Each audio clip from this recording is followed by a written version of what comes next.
এই নিন দিয়ে দিলাম গোপন রেসিপি।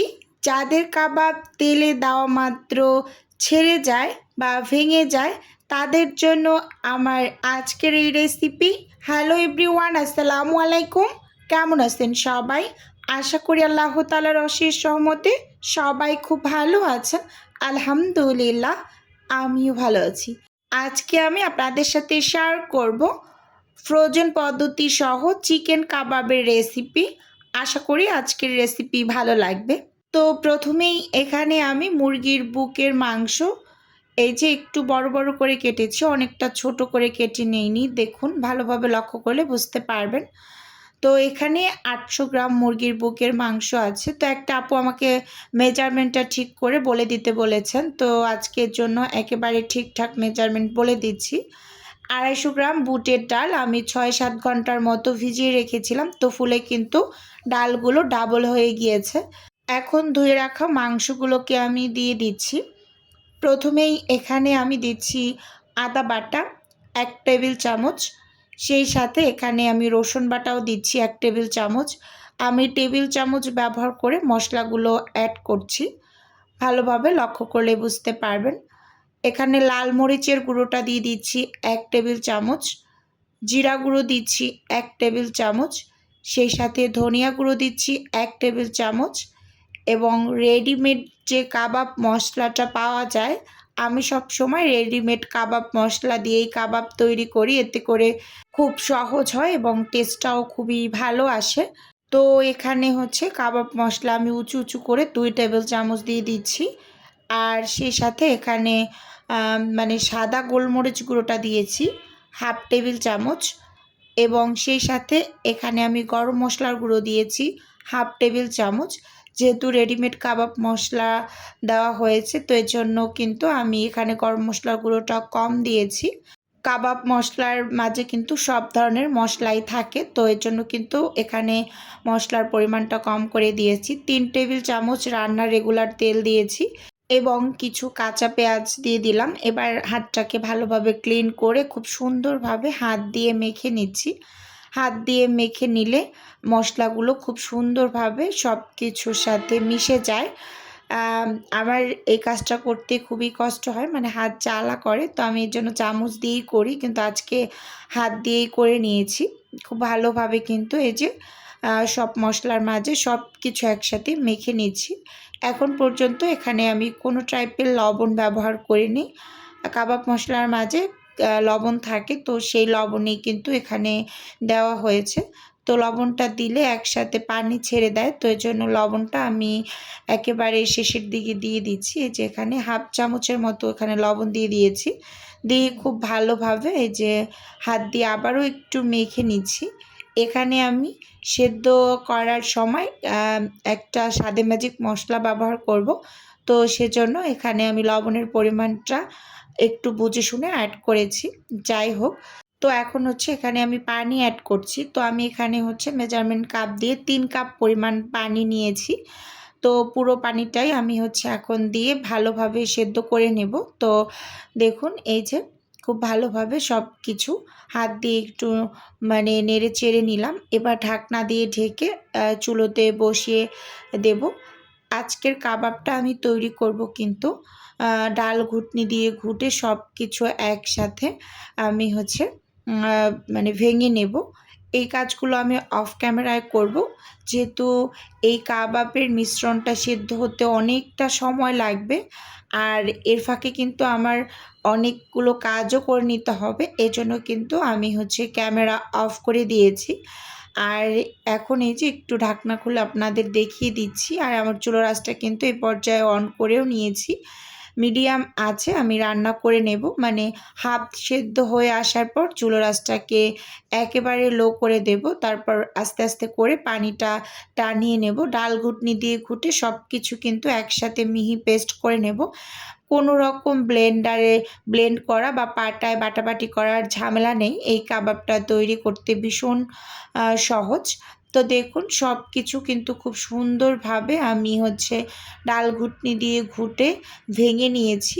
এবার এগুলো একটু ঠান্ডা হয়ে আসার পর আপনাদের সামনে আমি নিয়ে এসেছি। তো খুব ভালোভাবে হাত দিয়ে প্রথম অবস্থায় একটু মেখে নিচ্ছি। এতে করে যদি কোনো আস্ত ডাল থাকে সেটা কিন্তু ভেঙে যাবে। আর যেহেতু এখানে ডাল এবং মাংসটাকে ডাল ঘুটনি দিয়ে ঘুটে পেস্ট করা হয়েছে, এজন্য কিন্তু মাংসটা একটু আস্ত আস্ত আছে। আর এরকম আস্ত আস্ত টাইপ থাকলে কিন্তু কাবাব খেতে ভীষণ মজা লাগে, মানে ভাজার পর যখন দাঁতের নিচে একটু পড়ে সেটা বেশি ভালো লাগে আমার কাছে পার্সোনালি। তো আমি সেটা শেয়ার করলাম আপনাদের সাথে। তো দেখুন খুব ভালোভাবে হাত দিয়ে একটু মেখে এখানে ফার্স্ট টাইম আমি 2টা ডিম ভেঙে নিয়েছি। তো 2টা ডিম দিয়ে মেখে নিচ্ছি। তো পরে যদি আবার লাগে তাহলে কিন্তু এখানে আমি আরও একটা ডিম অ্যাড করব। প্রথম অবস্থায় আগে 2টা ডিম দিয়ে মেখে দেখব যে এই মিশ্রণটা পারফেক্টলি ঠিক আছে কি না। আর কাবাবের মিশ্রণটা এমন হয় অনেকটা বেশি শক্তও না বা অনেকটা বেশি নরমও না, মানে মিডিয়াম টাইপের এরকম। আপনাদেরটা যদি অনেক বেশি নরম হয়ে যায় এখানে কিছুটা পরিমাণ চালের গুঁড়ো বা পাউরুটির গুঁড়ো বা বিস্কুটের গুঁড়ো দিয়ে ঠিক করে নেবেন, এরকম আর কি। আচ্ছা, একটা আপু আমাকে কমেন্টস করেছিলেন যে আপু কাবাব তৈরির সময় ডিমটা না দিলে কি কাবাব তৈরি করে নেওয়া যাবে কি না? তো ডিম অবশ্যই লাগবে। ডিম ছাড়া আপনি কাবাব বানাতে পারবেন না। আর অনেকের কাবাবেই ভেঙে যায়। ভেঙে যাওয়ার একটাই কারণ মানে পারফেক্টলি ডিমটা দেওয়া হয় না এবং ডালের পরিমাণ মাংসের থেকে বেশি নিয়ে ফেলে, এটা একটা কারণ। এবং ডিমের পরিমাণটা ঠিকঠাক মতো না হলেও কিন্তু কাবাব তেলে দেওয়ার পর ভেঙে যায়। আজকে কিন্তু ভিডিওতে একটু ক্লিয়ার করে বলে দিলাম। আবার মাংস যদি আপনার ডালের থেকে কম হয় সেক্ষেত্রেও কিন্তু কাবাব ভেঙে যায়, এরকম আর কি। তো আমি এখানে কিন্তু আরও একটা ডিম দিয়ে খুব ভালোভাবে এই যে সব কিছু মেখে নিয়েছি। এবার এখানে আমি পেঁয়াজ ব্রেস্তা দিয়ে দিচ্ছি বেশ কিছুটা পরিমাণ, সেই সাথে ধনিয়া পাতা এবং কাঁচামরিচ কুচি দিয়ে দিলাম। কাবাবে কিন্তু ধনিয়া পাতা, পুদিনা পাতা এগুলা খেতে কিন্তু খুবই ভালো লাগে। তো আমি কাস্টমারের টেস্টের উপর ডিপেন্ড করে সবসময় ব্যবহার করি, জিজ্ঞেস করি যে আপু ধনিয়া পাতা ব্যবহার করব নাকি পুদিনা পাতা ব্যবহার করব। তো যে যেটা বলে আমি কিন্তু সেই অনুযায়ী রেডি করি, এরকম আর কি। তো দিয়ে খুব ভালোভাবে এই যে সব কিছুকে মেখে নিয়েছি। এবার হাতটাকে আমি একটু ক্লিন করে তারপর কাবাবগুলোকে বানিয়ে নেব। তো কাবাব বানাতে বানাতে আমি আমার বিজনেসের একটু প্রচার করছি। আপনারা তো অনেকেই জানেন যে আমার ছোট্ট একটা ফ্রোজেন আইটেমের বিজনেস আছে। যদি কেউ কোনো টাইপের ফ্রোজেন খাবার বা কোনো টাইপের পিঠা অর্ডার করতে চান তাহলে স্ক্রিনে দেওয়া হোয়াটসঅ্যাপ নাম্বারে নক দিলেই কিন্তু আমি A to Z বলে দেব। আর যদি কেউ অর্ডারটি সরাসরি কনফার্ম করতে চান তাহলে স্ক্রিনে দেওয়া হোয়াটসঅ্যাপ নাম্বারে সরাসরি কল করে অর্ডারটি কনফার্ম করতে পারেন। শুধুমাত্র ঢাকা সিটির মাঝেই কিন্তু হোম ডেলিভারি করা হয়, মানে ক্যাশ অন ডেলিভারি যেটাকে বলে। আর আমি সবসময় অনলাইন ডেলিভারি করি, মানে পাঠাও রাইডারের মাধ্যমে ডেলিভারি করি। আজকে কিন্তু সেটাও ভিডিওতে বলে দিলাম। আচ্ছা, যাই হোক, এই যে আমি খুব সুন্দরভাবে এখানে একটা একটা করে কাবাবগুলোকে বানিয়ে নিলাম। তো এখানে আমার মোট 36 পিস কাবাব হয়েছে। তো আমি 2টা পাত্রে রেখেছি। এখানে প্রথমে ট্রেতে রেখেছি, আর একটা প্লেটের ভিতরে রেখেছি, আরও 2 পিস আমি আরেকটা ফ্রিজে রেখেছি, এরকম আর কি। এখন এগুলো আমি বানিয়ে ফ্রোজেন করে তারপর কিন্তু প্যাকেট করে নেব। তো কমপক্ষে হলেও আপনাকে 7 থেকে 8 ঘন্টার মতো ফ্রোজেন করতে হবে। তো আমি প্রায় 12 ঘন্টা প্লাস ফ্রোজেন করেছি। এই যে দেখুন, ফ্রোজেন করে আপনাদের সামনে নিয়ে এসেছি। এবার আমি এই জি ব্লগের ভিতরে দিয়ে দেব। আপুর যেহেতু 25 পিসের একটা অর্ডার আছে, তো এজন্য আমি 25 পিস একটা জি ব্লগে দিয়ে দিচ্ছি।